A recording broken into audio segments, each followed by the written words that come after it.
Hello everyone, কেমন আছো তোমরা সবাই? আশা করছি সবাই খুব ভালো আছো। এটা হচ্ছে আমাদের বাড়ির মন্দির। তো প্রত্যেকবারের মতন আমাদের বাড়ি এবারও হবে মহোৎসব। আমাদের বাড়ির প্রত্যেকটা মানুষ অপেক্ষায় থাকে এই মহোৎসবের 2 দিনের জন্য। আমরা এখন সবাই মিলে যাচ্ছি ঠাকুরের জন্য জল সইতে। এখন এসেছি আমাদের বাড়ি থেকে একটু দূরে একটা পুকুরে। তো আমরা এখানে পুকুর পাড়ে যাচ্ছিলাম আর সবাই খুব আনন্দ করছিল।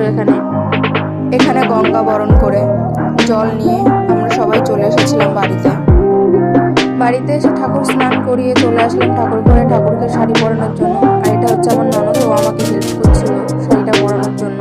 প্রত্যেকবারই ঠাকুরের জন্য লাল পেরে সাদা শাড়ি আনা হয়, এবারে শাড়িটা একটু অন্যরকম নিয়ে এসেছি।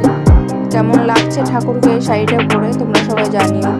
তারপরে এখানে ঠাকুরের জন্য যে গয়নাগুলো এনেছিলাম এক এক করে সেগুলো ঘুরিয়ে দিচ্ছিলাম। তোমরা সবাই জানিও কেমন লাগছে ঠাকুরকে দেখতে। আর এখানে রজনীর মালা দিয়ে সাজিয়ে দিলাম। এখানে সন্ধ্যার পরেই এই যে দলের লোকেরা চলে আসছে আর আমরা সবাই এখানে বরণ করার জন্য দাঁড়িয়ে আছি। এখানে দল আসার পরে আমাদের যে নিয়মগুলো থাকে দলকে বরণ করে নেওয়া, আমি এখানে দল বরণ করে নিচ্ছিলাম।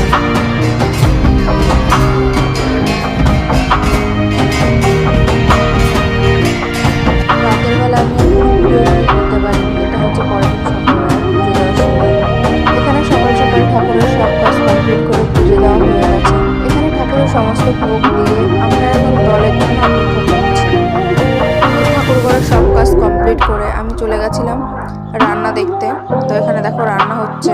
আর এখানে যে সবজিগুলো কাটা রয়েছে এগুলো সব আমাদের পাড়ার লোক এসে কেটে দিয়েছে। রান্নার ওখান থেকে এসে দেখি বাচ্চা মেয়েটা খুব সুন্দর গান গাইছিল।